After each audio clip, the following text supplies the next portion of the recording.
حتى إذا جاءوها وفتحت أبوابها وقال لهم خزنتها سلام عليكم طبتم فادخلوها خالدين وقالوا الحمد لله الذي صدقنا وعده وأورثنا الأرض نتبوأ من الجنة حيث نشاء فنعم أجر العاملين وترى الملائكة حافين من حول العرش يسبحون بحمد ربهم وقضي بينهم بالحق وقيل الحمد لله رب العالمين صدق الله مولانا العظيم وصدق رسوله النبي الكريم الرؤوف الرحيم اللهم نور قلوبنا بالقرآن وزين أخلاقنا بالقرآن وادخلنا الجنة بالقرآن ونجنا من النار بالقرآن قال الله تعالى وتبارك في شان حبيبه مخبرا وآمرا إن الله وملائكته يصلون على النبي يا أيها الذين آمنوا صلوا عليه وسلموا تسليما الصلاة والسلام عليك يا رسول الله وعلى آلك وأصحابك يا حبيب الله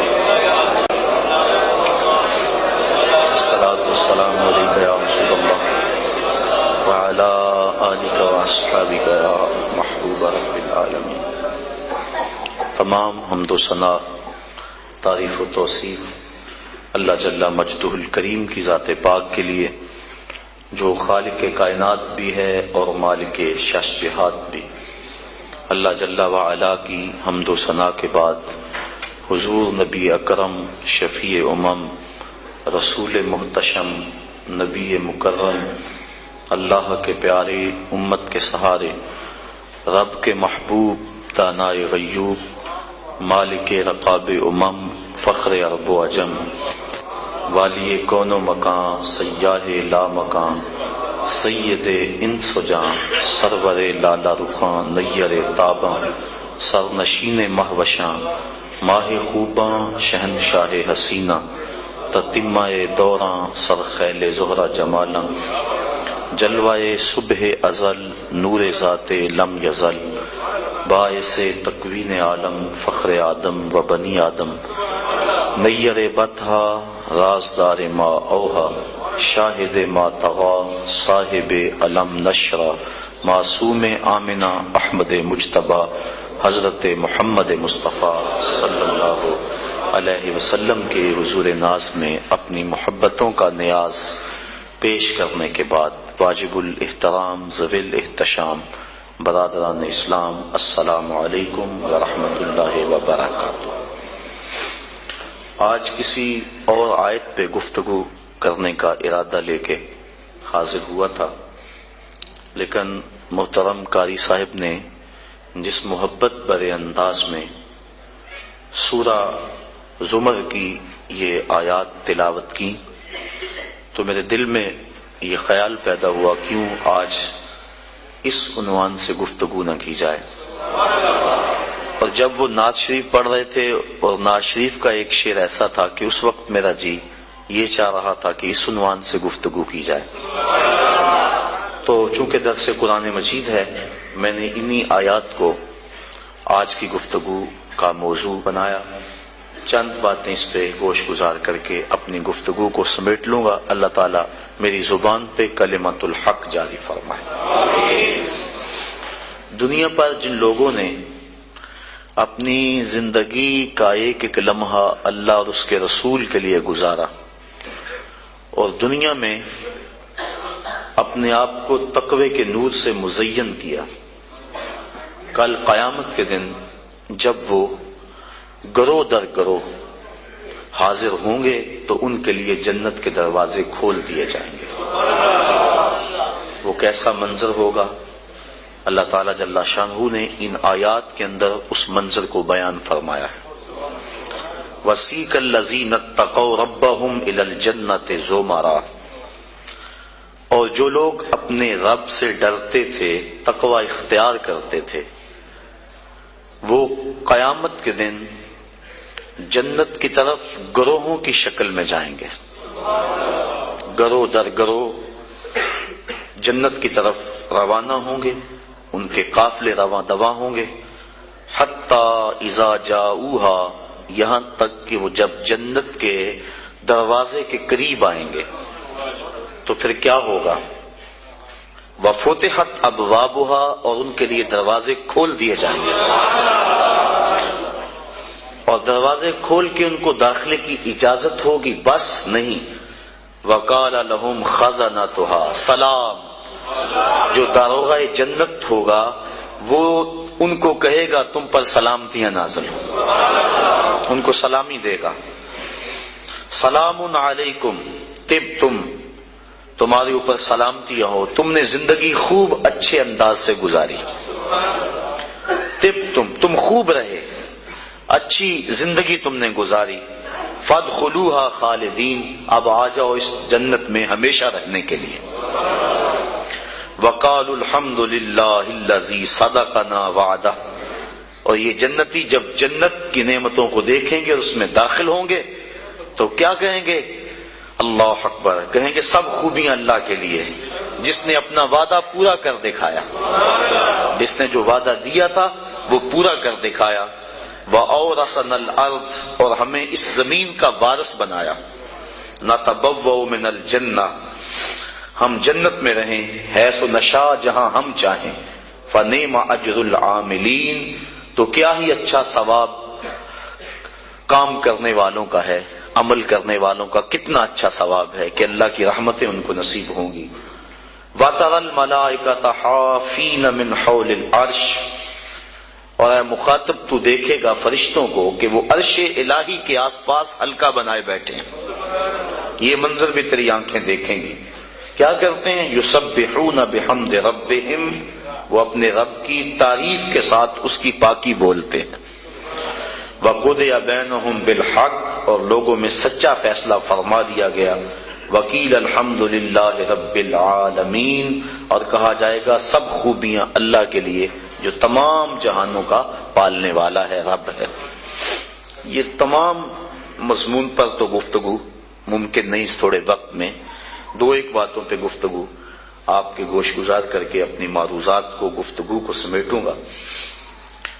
وسیق الذین اتقوا ربہم، اور وہ لوگ جو اپنے رب سے ڈرتے تھے، جنہوں نے تقوی اختیار کیا، ان کو چلایا جائے گا،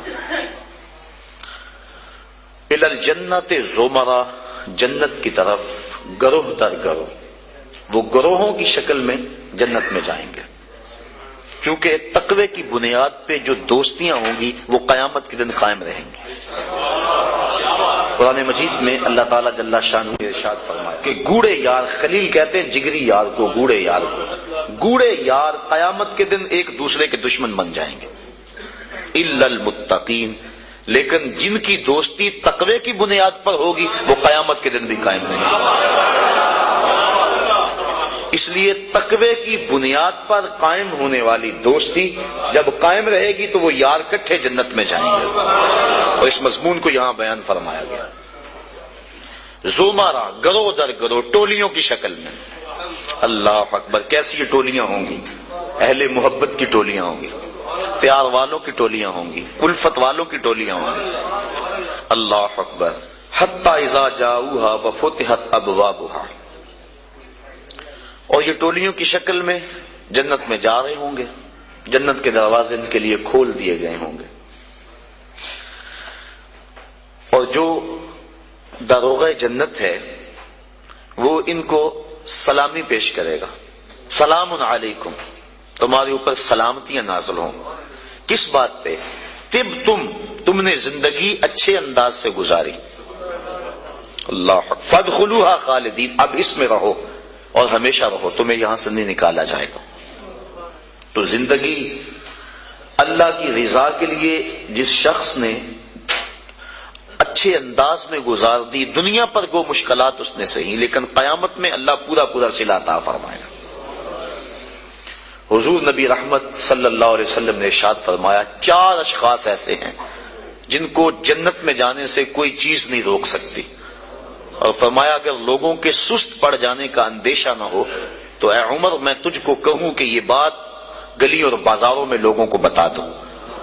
اور پھر حضور نے ان 4 اشخاص کا تذکرہ کیا۔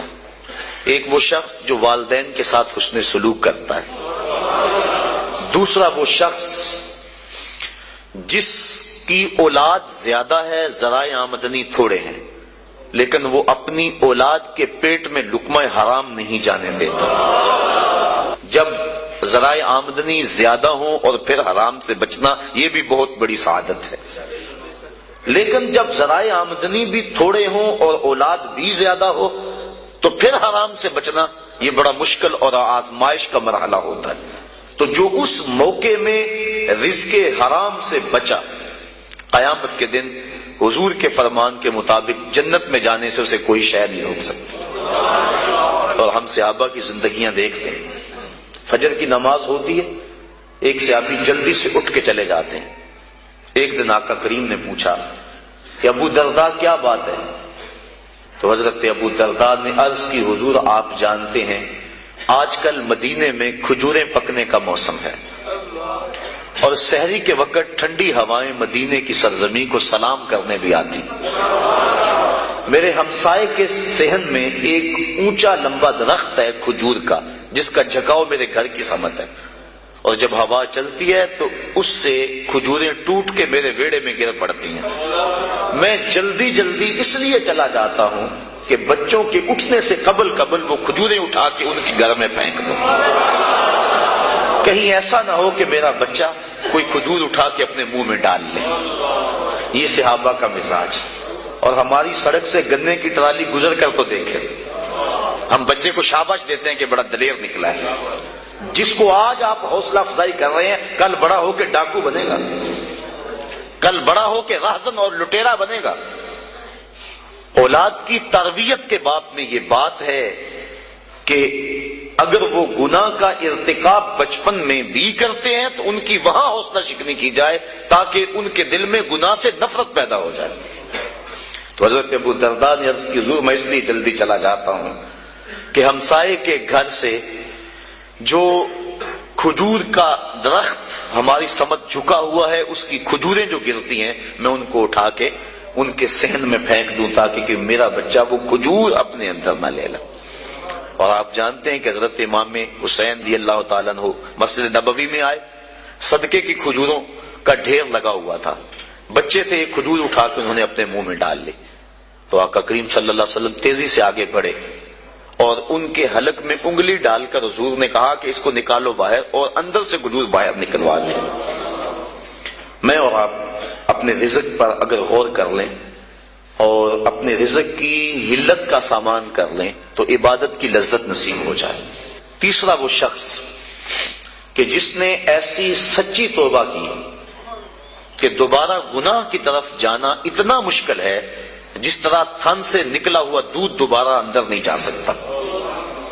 اور چوتھی وہ عورت جس نے اپنی ساری محبتیں اپنے خامد پہ نچھاور کر دی اور اس حال میں مری کہ اس کا خامد اس پہ راضی تھا، اس کو جنت میں جانے سے کوئی چیز نہیں روک سکتی۔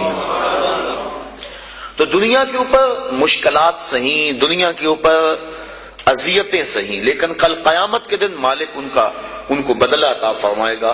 وَسِيقَ الَّذِينَ اتَّقَوْا رَبَّهُمْ إِلَى الْجَنَّةِ زُمَرًا، وہ جائیں گے جنہوں نے تقوی اختیار کیا، اور تقوی احتیاط سے زندگی گزارنے کا نام ہے۔ تقوی کے بارے میں علماء کے مختلف اقوال موجود ہیں، لیکن خلاصہ یہ ہے زندگی اس احتیاط سے گزاری جائے، اللہ اکبر، کہ انسان کے دامن سے کوئی گناہ نہ لگنے پائے۔ حضرت امام ابو نعیم الاصفہانی رحمت اللہ تعالی علیہ نے حلیہ کے اندر حضرت عبداللہ ابن مسعود رضی اللہ تعالیٰ عنہ سے روایت نقل کی ہے کہ تقوی یہ ہے کہ انسان اللہ کو یاد کرے، بھولے نہ، اس کی فرما برداری کرے، نافرمانی نہ کرے، اور اس کا شکر کرے، ناشکری نہ کرے۔ اگر یہ چیزیں اس کے اندر پیدا ہو جاتی ہے تو وہ اس زمرے میں آ جاتا ہے جس کا نتیجہ جنت کے اندر جانے کا سبب بنتا ہے۔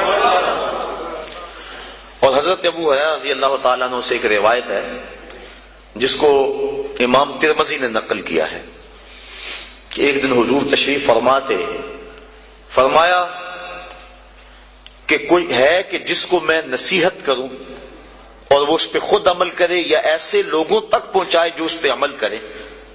تو حضرت ابو ہریرہ رضی اللہ تعالی عنہ فرماتے ہیں میں نے عرض کی حضور میں ہوں، آپ مجھے وہ نصیحتیں کریں۔ تو حضور نے میرا ہاتھ پکڑ لیا اور حضرت ابو ہریرہ فرماتے ہیں حضور نے 5 نصیحتیں مجھ کو گنوائیں۔ فرمایا گناہوں سے بچو، تم سب سے زیادہ عبادت گزار بن جاؤ گے۔ دوسری بات فرمائی اللہ کی تقسیم پہ راضی ہو جاؤ، تم سب سے زیادہ غنی بن جاؤ گے۔ اور تیسری بات ارشاد فرمائی ہمسایوں کے ساتھ حسن سلوک کرو، تم کامل مومن بن جاؤ گے۔ اور پھر فرمایا جو اپنے لیے پسند کرتے ہو وہ اپنے مومن بھائی کے لیے پسند کرو، کامل مسلمان بن جاؤ گے۔ اور پھر فرمایا زیادہ ہنسا نہ کرو، اس سے دل مردہ ہوتا ہے۔ فرمایا یہ 5 وصیتیں اللہ کے رسول نے مجھ کو گنوائیں۔ انسان گناہ کو ترک کرے، علماء نے کہا یہ تقویٰ ہے، اور حضور نے ان نصیحتوں میں پہلی نصیحت جو ہے وہ گناہ سے بچنے کے بارے میں حکم ارشاد فرمایا کہ گناہ سے بچا جائے۔ نیکی کرنی، اچھائی کرنی بہت بڑی دولت ہے، لیکن گناہ سے بچنا عادت ہے، کیونکہ گناہ کرنے سے اللہ ناراض ہو جاتا ہے، اور تقویٰ اللہ کی ناراضگی سے بچنے کا نام ہے۔ تقوی کے بارے میں علماء کرام نے اور بھی روایات، مختلف اقوال بزرگوں کے بیان کیے ہیں کہ انہوں نے تقوی کی دولت اختیار کر کے اپنے آپ کو جنت کا حقدار بنایا اور اپنی زندگی کا ایک ایک لمحہ اللہ کی رضا کے لیے گزارا۔ آج ان کے لیے جنت کے دروازے کھلے ہوئے ہیں اور فرشتے ان کو سلام علیکم کہہ رہے ہیں اور ان کی سابقہ زندگی پر آفرین کر رہے ہیں کہ تم نے اچھی زندگی گزاری، کہ کفاف تھوڑا تھا، ذرائع آمدنی کم تھے، اولاد زیادہ تھی، جس منصب پہ تم بیٹھے تھے تم اپنے وسائل کو بڑھا سکتے تھے، لیکن اس میں آمیزش ہوتی حرام کی، لیکن روکھی سوکھی تم نے کھا لی، اور زندگی کی مشکل گھاٹیوں سے تم نے گزر کے یہاں تک اپنا پہنچاؤ کیا۔ آج اللہ کی رحمتیں بڑھ کے تمہارا استقبال کر رہی۔ یہ ہے بڑا مشکل کام آج کل بالخصوص، جبکہ دوڑ لگی ہوئی ہے، ہر شخص ایک دوسرے سے آگے بڑھنے کی خواہش کے اندر حلال حرام کی تمیز چھوڑے ہوئے ہیں، اور بات کسی سے کرو تو ہر کوئی یہی کہتا ہے جی کیا کریں، پیٹ کے لیے لگے ہوئے ہیں۔ پیٹ تو 2 روٹیاں صبح مانگتا ہے، 2 شام کو مانگتا ہے، 2 دوپہر کو مانگتا ہے۔ پیٹ کا اتنا لمبا چوڑا مطالبہ نہیں ہے، صرف ہم 2 دنی 4 کے چکر میں پڑے ہوئے ہیں۔ جو بندہ جہاں ہے وہاں وہ راضی نہیں ہے۔ اور اس حدیث کا جو دوسرا ٹکڑا ہے، حضور کی جو دوسری نصیحت، اس میں یہ فرمایا گیا اللہ کی تقسیم پہ راضی ہو جاؤ، سب سے بڑے غنی ہو جاؤ گے۔ غنا دل کی بے نیازی کا نام ہے، تو جتنی مرضی دولت اور پھر بھی طلب ہو تو پھر تو انسان اس طلب میں جل رہا ہے، اطمینان مل ہی نہیں رہا۔ لیکن کفاف تھوڑا ہے، ذرائع آمدنی تھوڑے ہیں، اس سوکھی روٹی پر بھی صبر ہے، قناعت ہے، تو جو لطف اس دسترخوان پہ بیٹھ کر کھانے کا ہے وہ 5 سٹار ہوٹلوں میں کھانے کا بھی نہیں ہے۔ تو یہ حضور کا جملہ کتنا خوبصورت ہے، اور اگر نہیں ہم اللہ کی تقسیم پہ راضی ہوں گے تو کیا کریں گے؟ حدیث میں آتا ہے جب بچہ شکم مادر میں 120 دن کا ہوتا ہے تو فرشتہ آ کے 4 چیزیں لکھ جاتا ہے، ان میں سے ایک چیز اس کا رزق ہے کہ ساری زندگی میں اس کو کتنا رزق ملے گا۔ اب جتنا لکھا گیا ہے الٹی چھلانگے بھی لگائے اس سے زائد نہیں ملے گا، اور جب لکھا گیا ہے اس سے پہلے نہیں ملے گا۔ تو پھر اس رزق کے لیے اٹینشن کی ضرورت کیا ہے؟ رزق کے لیے کام کرے، محنت کرے۔ شاید میں نے کسی درس قرآن میں اس حوالے سے بات کی تھی، حضرت شیخ سعدی شیرازی فرماتے ہیں کہ ایک شخص جنگل میں گیا، اس نے دیکھا ہے کہ ایک لومڑی ہے جس کے ہاتھ پاؤں ہی نہیں ہے، سوچنے لگا مالک اسے رزق کیسے دیتا ہوگا، تو درخت پہ چڑھ کے بیٹھ گیا۔ تھوڑی دیر کے بعد شیر آیا، اس نے شکار کیا اور پس خوردہ چھوڑ کے چلا گیا۔ وہ رینگتی رینگتی آگے بڑھی اور پس خوردہ کھا کے پیٹ بھر لیا۔ اب اس نے کہا کہ جب اس لومڑی کو اللہ عطا فرماتا ہے میں تو اس کا بندہ ہوں، میں کیوں محنت کروں؟ اس نے محنت چھوڑ دی، ایک دن فاقے سے کاٹا، دوسرا دن فاقے سے کاٹا، تیسرے دن جب حالت غیر ہونے لگی تو آواز آئی بندے میں لومڑی کو بغیر کسی محنت کے دے سکتا ہوں، تجھے نہیں دیکھ سکتا، تجھے بھی عطا کر سکتا ہوں، لیکن لومڑی نہ بن شیر بن، خود کما اور اوروں کو بھی کھلا، نہ کہ لومڑی کی طرح جو ہے وہ بن کے بیٹھ جائے۔ یہ بھی حکم ہے محنت کرنے کا، لیکن محنت کرنے کا، سعی کرنے کا حکم ہے، اٹینشن لینے کا حکم نہیں ہے۔ ہماری ذمہ داری نہیں، ہمارا کام ہے کام پہ چلے جانا۔ دیکھو نا، آپ کسی فیکٹری میں کام کرتے ہیں، 8 گھنٹے کی ڈیوٹی ہے وہاں کام کی، تو آپ مزدوری کرتے ہیں یا کوئی کام کرتا ہے، مالک بیل دے کے آپ کو بلا لیتا ہے دفتر میں، 2 گھنٹے وہاں بٹھائے رکھتا ہے، آپ کو پریشانی ہونی چاہیے کہ وہاں کام جو ہے وہ نہیں ہو رہا؟ آپ کو کیا غرض؟ جس نے کام پہ لگایا اس نے بلایا، مجھے تو مہینے کے بعد پوری تنخواہ ملے گی چاہے سارا دن بٹھائے رکھے۔ تو اٹینشن نہیں ہوتی کہ 8 گھنٹے میرے پورے ہونے ہیں۔ جس رب نے رزق لکھا ہے وہ کہتا ہے چھوڑ کاروبار، حی علی الصلاۃ حی علی الفلاح، آجا اب میری چوکھٹ پہ آجا، رات پڑ گئی اب سو جا، اب کام نہ کر۔ جس نے لکھا ہے، جس نے کام پہ لگایا ہے، وہ کہتا ہے اب جمعے کی اذان ہو گئی ہے، اب کاروبار وازر البیع، اب چھوڑ دے کاروبار۔ تو اب جس نے کام پہ لگایا وہی تو بلا رہا ہے، اور ہم کہتے ہیں تیرے بلانے پہ نہیں آئیں گے۔ تو مالک بلائے اور بندہ دفتر میں نہ جائے تو وہ فیکٹری سے نکالے گا کہ نہیں؟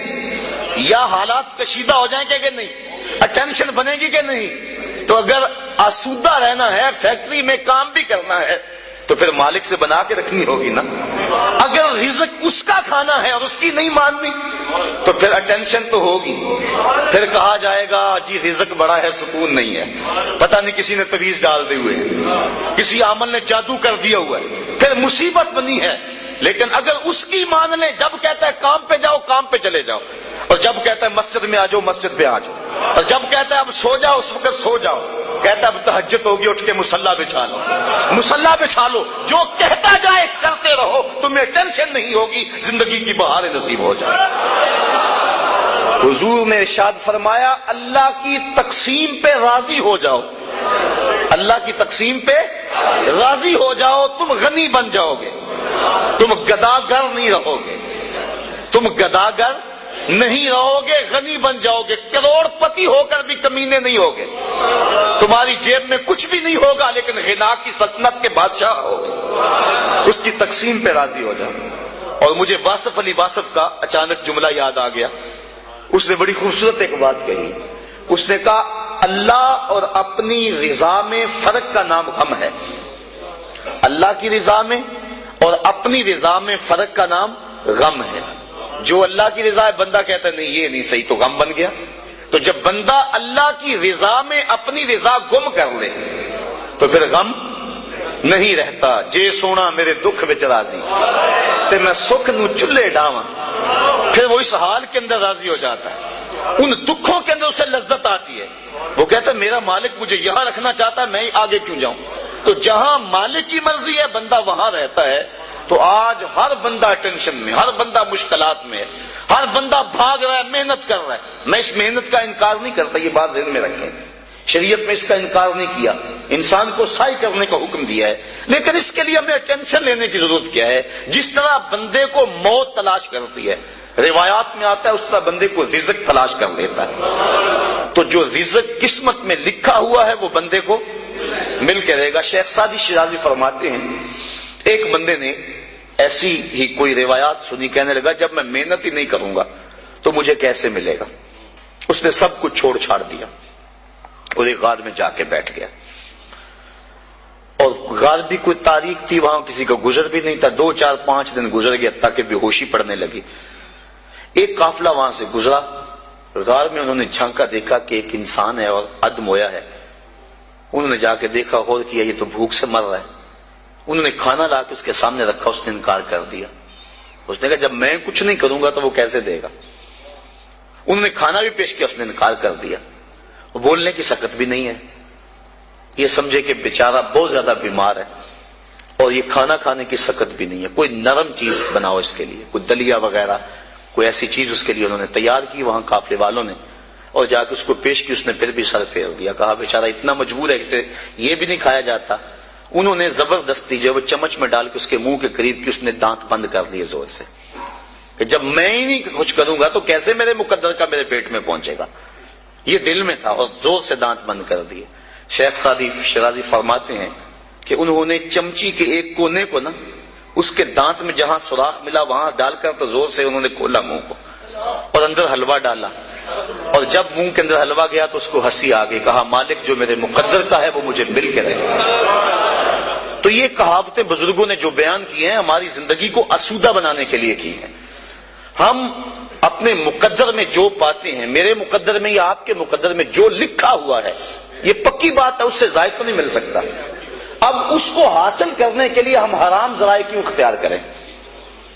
ہم کام پہ جائیں درود پڑھتے ہوئے, ہم کام پہ جا رہے ہیں, کہاں سے آئے گا, کیا ہوگا, کیا اس کی ٹینشن کیا؟ ہم کام پہ جا رہے ہیں اور نبی پہ درود پڑھ رہے ہیں, بس ہم کام پہ جا رہے ہیں استغفر اللہ پڑھ رہے ہیں. اللہ رزق دے گا. سورہ نوح اٹھا کے دیکھیے, فَقُلْتُ اسْتَغْفِرُوا رَبَّكُمْ إِنَّهُ كَانَ غَفَّارًا. تو میں نے کہا اپنے رب سے معافی مانگو, استغفار کرو, بے شک وہ معاف فرمانے والا ہے. پھر کیا ہوگا؟ يُرْسِلِ السَّمَاءَ عَلَيْكُمْ مِدْرَارًا, وہ آسمان سے موسلادھار بارش بھیجے گا. وَيُمْدِدْكُمْ بِأَمْوَالٍ وَبَنِينَ, تم کو مال بھی دے گا بیٹے بھی دے گا. وَيَجْعَلْ لَكُمْ جَنَّاتٍ, اور وہ تمہارے لیے جنتیں اور باغ بنا دے گا. وَيَجْعَلْ لَكُمْ أَنْهَارًا, اور تمہارے لیے نہریں جاری کر دے گا. اللہ اکبر. مَا لَكُمْ لَا تَرْجُونَ لِلَّهِ وَقَارًا. آگے فرمایا کیا ہو گیا, تمہاری نظر میں اللہ کا وقار نہیں رہا؟ یعنی جس سے مانگنا ہے اس سے مانگ نہیں رہے, اور جو دیتا نہیں اس کے سامنے ہاتھ پھیلا رہے ہو. جب سحری کا وقت ہوتا ہے نا, سحری کا وقت, تو اللہ کی رحمتیں قریب آ جاتی. حدیث میں آتا ہے, آواز آتی ہے, حل میں مسترزقن, کوئی رزق مانگنے والا ہے میں اس کی جھولی بھر دوں. حل میں مستغفرن, کوئی بخشش مانگنے والا ہے میں اس کے گناہ معاف کر دوں. تو اس وقت اللہ کی رحمتیں آواز دے رہی ہوتی ہیں کہ کوئی رزق مانگنے والا ہو تو میں اس کی جھولی بھر دوں, میں اس کی جھولی بھر دوں. اور پھر کیا ہوتا ہے, جب وہ کہہ رہا ہوتا ہے اس وقت ہم سو رہے ہوتے ہیں. جب آواز آ رہی ہوتی ہے, تمہیں ٹینشن ہے, بیٹی کی شادی کرنی ہے, مسئلہ ہے, جہیز نہ دیا تو بیٹی کو تانے ملیں گے, مسئلے تو ہیں اس دور میں, اس کا انکار تو نہیں ہے. دن رات جو دوڑ لگی ہے اس کے سبب بھی ہیں. ہم جانتے ہیں کہ بھائی فیکٹری میں اوور ٹائم کیوں لگا رہے ہیں, انہیں پتا ہے کہ میں نے اپنی بہن کے ہاتھ پیلے کرنے ہیں. اور ہمارا معاشرہ جو ہے قرآن کو چھوڑ کے جہنم بنا ہوا ہے. آج بیٹے والا مطالبہ کرتا ہے کہ جو ہے مجھے یہ دیا جائے, مصیبت تو بنی ہوئی ہے, لیکن اب کیا کیا جائے, اس کے لیے ٹینشن موجود ہے, لیکن ہم ذرائع استعمال کرتے ہیں, اس کے لیے محنت کرتے ہیں, کوشش کرتے ہیں, لیکن جو دینے والا ہے جب وہ پکار رہا ہے اس وقت کیوں سوئے ہوئے ہیں؟ وہ کہتا ہے کوئی رزق مانگنے والا ہے تو جھولی پھیلائے, میں اس کی جھولیاں بھر دوں گا. اللہ اکبر. تو اللہ کے حضور جب بندہ طلب کرتا ہے تو اللہ تعالیٰ بندوں کے اٹھے ہوئے ہاتھوں میں اپنی رحمتوں کی برسات کر دیتا ہے. تو بات کہاں سے کہاں نکل گئی کہ انسان کو اگر اللہ کی تقسیم پہ رضا نصیب ہو جائے تو پھر وہ سب سے بڑا حضور نے فرمایا غنی بن جائے گا.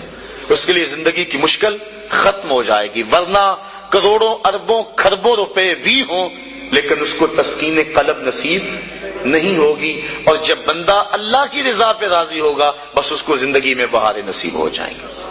میں اچھی طرح جانتا ہوں ایک شخص کو, ہمارا پیر بھائی بھی ہے, وہ بہت اعلیٰ عہدے پہ براجمان تھا وہ, لیکن اس محکمے میں حالات ایسے تھے, وہ ایسے چکر میں آ گیا کہ اس کو وہ کام چھوڑنا پڑا. اب وہ لوہے کی ڈلائی والی بھٹی پہ کام کرتا ہے اور تقریباً 20-25 کلومیٹر کے قریب فاصلہ ہے جو سائیکل پہ آتا جاتا ہے.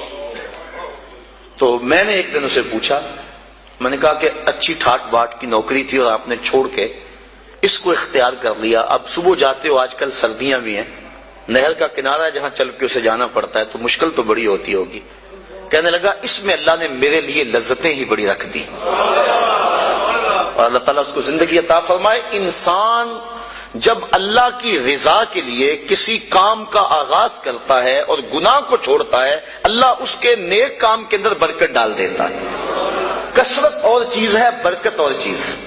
بہت سارے لوگ ہیں کثرت رکھتے ہیں لیکن برکت نہیں رکھتے, اور بہت سارے لوگ ہیں برکت کی دولت سے مالا مال ہیں, اور برکت تھوڑے میں پڑ جائے تو برکت جب مالک ڈال دے تو پھر بندے کے لیے پریشانی ختم ہو جاتی ہے. اور آج ہمارے کٹھن حالات پیدا ہوئے، یہ کیوں ہوئے؟ اس کی ایک اور وجہ ہے جو آپ کے سامنے عرض کرنا چاہتا ہوں. امام خبیری نے اس روایت کو نقل کیا. حضور فرمایا سیاتی زمان علی امتی یفرون من العلماء والفقہاء فیبتلیہم بثلاث. میری امت پہ ایک وقت آئے گا کہ لوگ علماء اور فقہاء کی صحبت سے دور بھاگنا شروع ہو جائیں گے. فیبتلیہم بثلاث، تو اللہ تعالیٰ ان کو 3 طرح سے آزمائے گا. جب لوگوں کی حالت یہ ہوگی کہ اچھے لوگوں کی سنگت صحبت اختیار کرنا چھوڑ دیں گے، 3 آزمائشیں ان پہ نازل ہوں گی. پہلی آزمائش یہی جس کے لیے آج کے مضمون کا سارا رخ ہی مڑ گیا، لیکن چلو یہ بھی ضروری باتیں میں آپ کی گوش گزار کر رہا ہوں.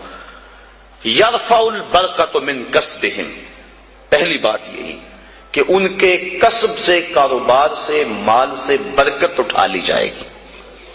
پہلی نحوست علماء کی صحبت سے دور بھاگنے کی وجہ سے ان کو جو ملے گی. دوسری نحوست، ان کے اوپر ظالم حکمران مسلط کر دیے جائیں گے. اور تیسری نحوست اور بڑی خطرناک، وَيَخْرُجُونَ مِنَ الدُّنْيَا بِغَيْرِ الْإِيمَانِ، اور دنیا سے بغیر ایمان کے اٹھ جانے کا اندیشہ ہو. اور آج دیکھ لیں، یہ بات بھی درست ہے کہ آج وہ علماء کم ہیں جن علماء کی صحبت میں بیٹھ کے اللہ کا قرب ملتا ہے. میں جوہر آباد میں گفتگو کر رہا تھا تو وہ بات کو گفتگو تھی، تو ایک وکیل صاحب کہنے لگے کہ آپ جو بات کر رہے ہیں ہم اس بات کو تسلیم کر رہے ہیں، لیکن ان علماء کو کہاں سے ڈھونڈیں جن کی صحبت غنیمت ہوتی ہے اور جن کے دم سے انسان کو اللہ کا قرب ملتا ہے. آج تو گداگر اور دکاندار ہمیں مل رہے ہیں. تو میں انہیں اسے 2 لفظی جواب دیا. میں نے کہا تمہیں پتا ہے مٹھائی کس دکان سے اچھی ملتی ہے؟ کپڑا کس دکان سے اچھا ملتا ہے؟ سارا شہر چھوڑ کے وہاں جاتے ہو کہ نہیں؟ یہی نہیں پتا کہ دین اچھا کہاں سے ملتا ہے. حضور کی امت کی خصوصیات میں سے ایک خصوصیت یہ ہے کہ قیامت تک اس امت میں اہل حق موجود رہیں گے. حضور کی امت کی جو خصوصیات ہیں ان میں سے ایک خصوصیت یہ ہے قیامت تک اس امت میں اہل حق موجود رہیں گے، گو تھوڑے رہ جائیں. لیکن چونکہ ہم شیطان کے پھندے میں آ جاتے ہیں، اور کبھی ایسا نہیں ہوا کہ ایک دکاندار سے دھوکہ کھا لیں اور پھر دوبارہ کہیں کہ ہم کپڑے پہنتے ہی نہیں. ایک ہوٹل سے دھوکہ کھا لیں تو کہہ لیں ہم کھانا کھاتے ہی نہیں. یہ سارے فراڈی ہوتے ہیں. ایک دکاندار سے دھوکہ کھائیں گے، دوسرے کے پاس جائیں گے، دوسرے سے دھوکہ کھائیں گے، تیسرے کے پاس جائیں گے. لیکن یہاں کیا ہوتا ہے کہ ہم کسی ایسے شخص کے پاس چلے جاتے ہیں جو دین کے نام پہ کاروبار کر رہا ہوتا ہے، اور پھر جب اس سے ہم ڈسے جاتے ہیں ہم سارے طبقے سے برزن ہو جاتے ہیں. شاید ہم دین کو اتنی ضرورت نہیں سمجھتے جتنی کپڑے کو سمجھتے ہیں، جتنی کھانے کو سمجھتے ہیں. 100 جگہ سے بھی دھوکہ کھائیں ہم سمجھتے ہیں کپڑا تو پہننا ہے، کوئی اور دکان تلاش کر لو. تو اگر دین کو بھی ضرورت سمجھا جائے 100 مرتبہ بھی دھوکہ کھاؤ پھر بھی تلاش میں رہو، کوئی تو صاحب حق ملے گا ہی نا. اور پھر تم نے دھوکہ بھی تو اللہ کے نام پہ کھایا ہے نا. حضرت عمر فاروق رضی اللہ تعالیٰ عنہ جو غلام لمبی نمازیں پڑھتا تھا اس کو آزاد کر دیتے تھے کہ یہ لمبی نمازیں پڑھ رہا ہے. غلاموں کو پتہ چل گیا، جو ان کی ملک میں غلام آتے وہ لمبی لمبی نمازیں ان کے سامنے پڑھتے اور آپ ان کو آزاد کر دیتے. کسی نے کہا کہ تم نہیں جانتے کہ یہ دکھاوے کی نمازیں پڑھتے ہیں، یہ تمہیں دھوکہ دیتے ہیں. حضرت عمر فاروق نے فرمایا اللہ کے نام پہ دیتے ہیں نا، میں 100 بار یہ دھوکہ کھانے کے لیے تیار ہوں. تو اگر وہ لوگ جو چائے کی پیالی پہ دین بیچتے ہیں وہ لوگ بھی منبر و محراب پہ براجماں ہیں، وہ بھی لوگ تو موجود ہیں جو تاج شاہی کو ٹھوکر بھی نہیں مارتے. بستے ہیں کچھ ایسے پراگندہ تباہ لوگ بھی، افسوس کہ تمہیں میر سے صحبت نہیں رہی. وہ لوگ جن سے مل کے زندگی سے عشق ہو جائے آپ نے شاید نہ دیکھے ہوں مگر ایسے بھی ہیں. حضور نے ارشاد فرمایا خیار امتی العلماء وشرار امتی العلماء، میری امت کے بدترین لوگ بھی علماء ہیں اور میری امت کے بہترین لوگ بھی علماء ہیں. تو اگر بہترین لوگ امت کے تلاش کرنے ہوں تو وہ بھی اسی طبقے سے ملیں گے، وہ کسی اور جگہ سے نہیں ملیں گے. اور اگر بدترین لوگ وہ بھی اس طبقے میں موجود ہیں، ہم بدترین کو دیکھتے ہیں پھر اس طبقے سے بدزن ہو جائے. اور نتیجہ کیا کہ ہم آہستہ آہستہ اس جگہ پہ پہنچ جاتے ہیں کہ علماء کی صحبت سے نفرت شروع ہو گئی، جس کے نتیجے کے اندر یہ 3 مصیبتیں ہمارے اوپر نازل ہوئی۔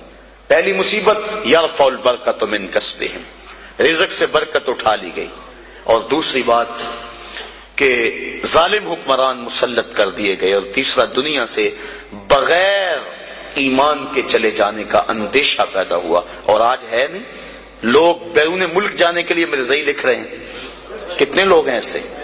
ایمان کا سودا کرنا تو بڑا آسان ہو گیا اس دور کے اندر، چائے کی پیالی پہ لوگ دین بیچ رہے ہیں، کیا کچھ نہیں ہو رہا ہے۔ اللہ اکبر۔ حضور نے توبہ توبہ، حضور نے نشاندہی کی تھی کہ آدمی صبح کو مومن ہوگا اور شام کو کافر ہوگا، یصبح مومنا ویمسی کافرا، صبح مومن ہوگا شام کو کافر ہوگا، اور پھر فرمایا شام کو مومن ہوگا صبح کو کافر ہوگا۔ لا يبقى من الاسلام الا اسمه ولا يبقى من القرآن الا رسمه مساجدهم عامرة وهي خراب من الهدى۔ وقت آئے گا کہ قرآن صرف رسم کے طور پہ پڑھا جائے گا، اسلام صرف نام کا رہ جائے گا، مسجدیں زیب و زینت کے لحاظ سے تو آباد ہوں گی لیکن ہدایت کے نور سے خالی ہوں گی۔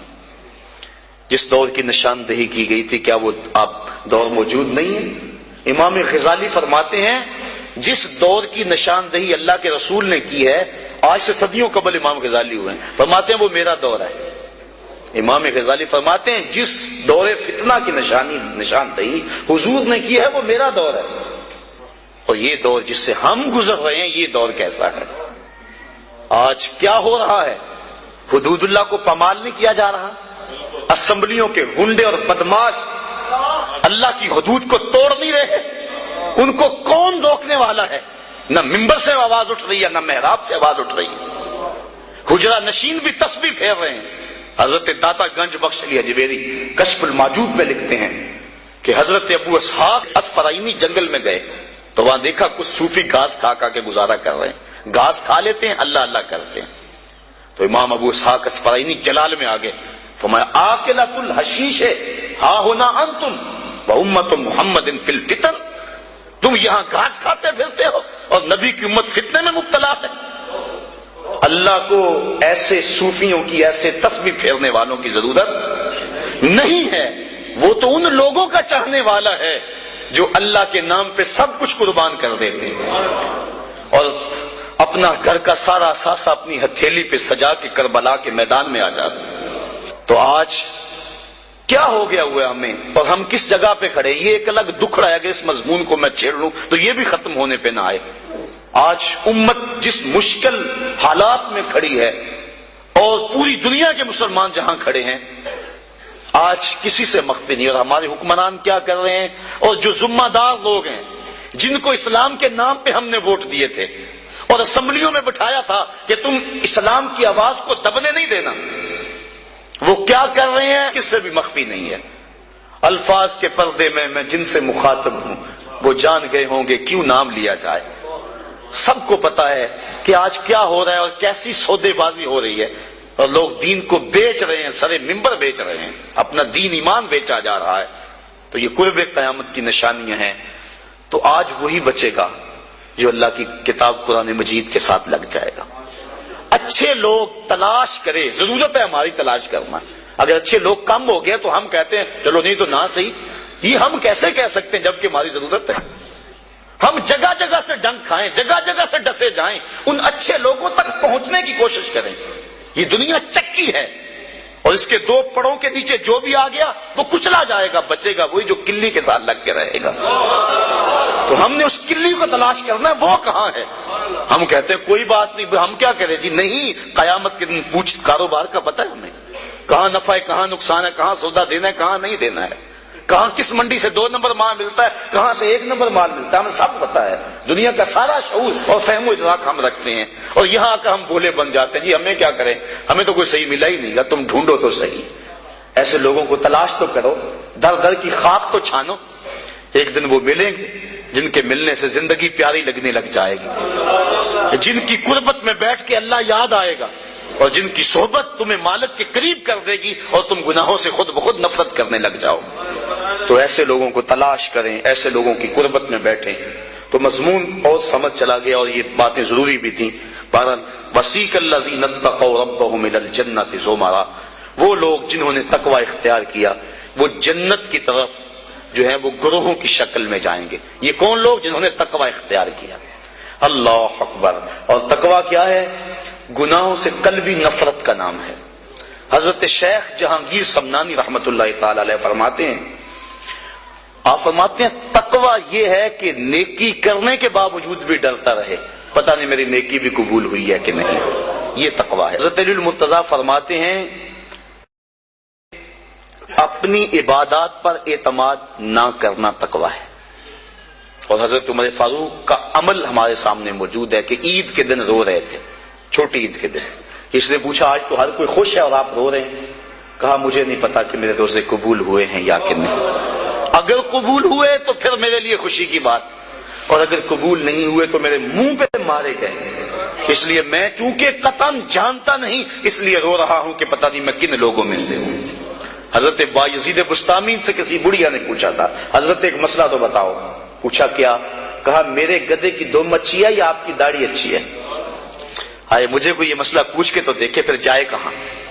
بایزید بسطامی سے بڑھیا نے پوچھا آپ کی داڑھی اچھی یا میرے گدھے کی دم اچھی؟ ناراض نہیں ہوئے، بگڑے نہیں، آنکھوں سے آنسو ڈھلنے لگے. کہا تیرے سوال کا جواب فی الحال میرے پاس نہیں ہے، جب میں مر جاؤں گا تو پھر میرے پاس جواب ہوگا، پھر تو مجھے کیسے مل پائے گی. بایزید بسطامی کا انتقال ہو گیا، بڑھیا کے خواب میں آئے. کہا حضرت میرا سوال اسی جگہ پہ کھڑا ہے. کہا اللہ کا شکر ہے میری داڑھی تیرے گدھے کی دم سے ہزاروں درجے بہتر ہے، چونکہ میرا خاتمہ ایمان پہ ہو گیا. تو جب تک یقین نہیں ہو جاتا کہ میں کن لوگوں میں ہوں اتنی دیر تک یہ ظاہر انسان کا اندر بے چین رہتا ہے. بڑے سخت معاملے ہیں آخرت کے. آج ہمیں نعت خواں بھی کہہ رہے ہیں کہ مجھے دیکھ کے جہنم کو پسینہ آئے. یہ تو منہ میں طوطی بولتا ہے، جو مرضی کہتا پھرے. یہ تو کل قیامت کے دن پتا چلے گا کہ پسینہ کس کو آتا ہے. رسول کریم بھی جس جہنم سے پناہ مانگے. کبھی جنت کا تمسخر اڑایا جاتا ہے، ہو رہے تو کیڑی جنت کا کرنا ہے تذکرہ، اسی جنت کا جس کو رسول اللہ ہاتھ اٹھا کے مانگتے رہے. اسی جنت کا تذکرہ کر رہے ہیں جس کے لیے حضور کا اشتیاق تھا. اسی جنت کی آرزو کر رہے ہیں جس کے لیے حضور نے فرمایا جب اللہ سے مانگو تو جنت فردوس مانگو. تو آج دلیری دی جا رہی ہے. آج پیر بیعت کرنے کے بعد جنت کا پرمٹ دے دیتا ہے. آؤ میں پیروں کے پیر کی کہانی سناؤں آپ کو. حضرت شیخ سعدی شیرازی فرماتے ہیں کہ ایک بندہ مطاف میں کنکروں کے اوپر پیشانی رکھ کے زاروں کے تار ہو رہا ہے اور کیا کہتا ہے، اللہ مجھے معاف کر دے نہیں تو قیامت کے دن اندھا اٹھانا، میں تیرا کیا تیرے بندوں کا سامنا بھی نہیں کر سکتا. اتنے درد سے روتا ہے کہ لوگ اپنی دعائیں چھوڑ کے اس کے لیے دعا کرتے ہیں. جن لوگوں نے حج کیا یا عمرہ کیا انہیں اس کا تجربہ ہوگا. کچھ لوگ اتنے درد سے روتے ہیں کہ بندہ اپنی دعائیں بھول کے ان کے لیے لگ جاتا ہے. مجھے تو جس سال جانا نصیب ہوا تھا تو ان دنوں کے اندر فلسطین کی جنگ پورے زور پہ تھی اور کعبۃ اللہ کی غربی دیوار کے ساتھ فلسطین کے مرد و زن لپٹ کے رویا کرتے تھے. اور جب وہاں ہمارا چکر آتا تھا تو اس وقت طوطے اڑ جاتے اور اپنی دعائیں بھول جاتی اور اللہ کی بارگاہ میں عرض کرتے مالک فلسطین کو آزادی دے دے. یہ کسی کا باپ اس کے سامنے کٹا ہوگا، کسی کی گود سے اس کا لال چھین کر قتل کیا ہوگا، کسی کا بھائی اس کے سامنے ذبح کیا ہوگا. یہ اللہ کی باندیاں اور اللہ کے بندے اللہ کے حضور دکھڑا سنا رہے ہیں. تو انسان اپنی دعائیں چھوڑ کے ان کے لیے دعائیں کرنے لگ جاتا. فلسطین کی آزادی کے لیے دل تڑپتا، پھر کشمیر کی طرف، آذربائیجان کی طرف، کابل و قندھار کی طرف، دشت لیلا کی طرف اور قلعہ جنگی اور تورا بورا کی طرف اور موصل و تقریب کی طرف اور کوفہ و بغداد کی طرف انسان کا دل جاتا کہ وہاں کیا کچھ ہو رہا ہے اور انسان اپنی دعائیں چھوڑ کے امت کے لیے رونے لگ جاتا ہے. تو وہ اتنے درد سے روتا ہے کہ لوگ اپنی دعائیں چھوڑ کے اس کے لیے کہتے ہیں یا اللہ اس بیچارے کو معاف کرتے. ایک بندہ تو چھوڑ چھاڑ کے کھڑا ہی اس کے سامنے قریب کھڑا ہو گیا اور کہتا ہے مالک اسے معاف کر دے، مالک اسے معاف کر دے. کافی دیر کے بعد وہ شخص جو روتا تھا اٹھ کے جانے لگا. اس کو تجسس تھا کہ میں دیکھوں تو صحیح یہ کون ہے اور اس کو تسلی بھی دوں کہ اللہ بڑا کریم ہے تجھے معاف کر دے گا. جب اس نے جھک کے جھانک کر دیکھنا چاہا تو چیخیں نکل گئیں.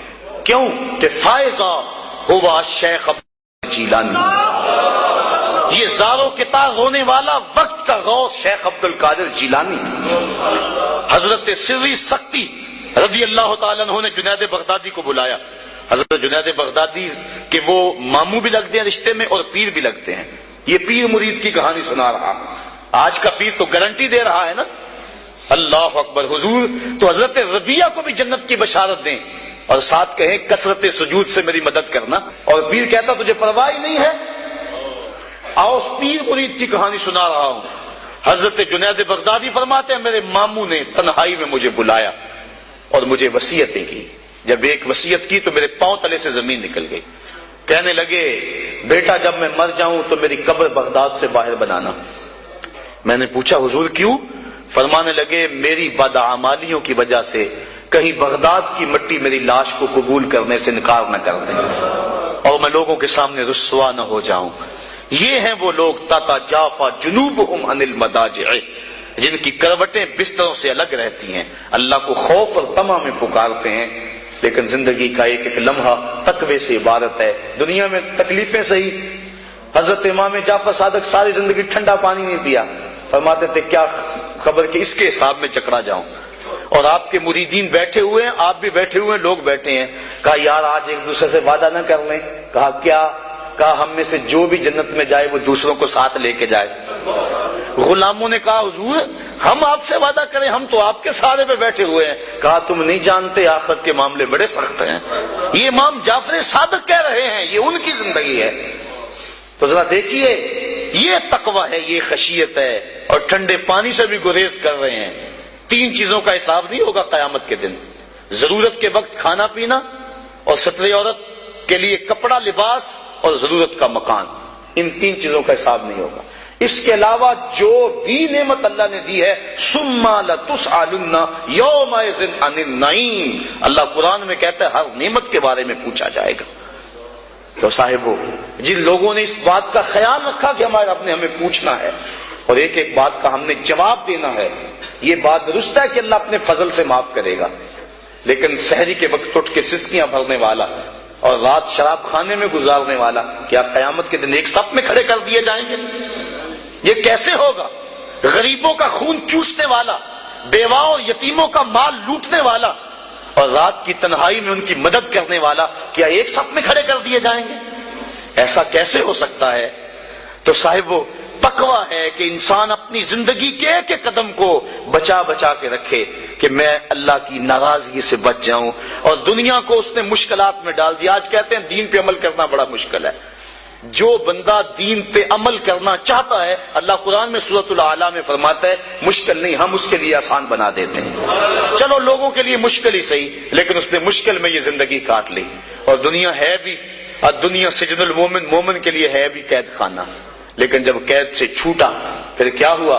اللہ کی رحمتیں بڑھ کے اس کا استقبال کر رہی ہیں. پھر گروہوں کے اندر وہ جنت میں جائیں گے اور فرشتے کہیں گے سلام ہو تمہیں کہ تم نے زندگی اچھے ڈھب سے گزاری ہے، اب جنت میں آ جاؤ، تم اس جنت سے کوئی نکالنے والا نہیں ہے. اور وہ کہیں گے اللہ تیری تعریفیں اور تیری خوبیاں، تو نے جو وعدہ کیا تھا آج واقعی تو نے سچا کر دکھایا ہے. اور پھر جنت میں ان کو گوناگو نعمتیں دی جائیں گی اور جنت میں مائے معین ہوگا، حوض کوثر ہوگا، سلسبیل ہوگا. کبھی وہ حوروں سے جام پیئیں گے، کبھی وہ غلمانوں سے جام پیئیں گے. لذت تو بڑی ہوگی، لیکن ایک لذت کی کہانی اللہ نے قرآن میں سنائی. ہمیں ایک وقت ایسا بھی پھر آئے گا وَسَقَاهُمْ رَبُّهُمْ شَرَابًا طَهُورًا، ان کا رب انہیں خود شراب طہور پلائے گا کہ تم نے میرے لیے چھوڑا، دنیا کی شراب تو نہیں پی لو، میرے دستے قدرت سے شراب پیو. تو وَسَقَاهُمْ رَبُّهُمْ، نہ حوروں کے ہاتھوں سے، نہ غلمانوں کے ہاتھوں سے، نہ کسی اور کے ہاتھوں سے. وَسَقَاهُمْ رَبُّهُمْ.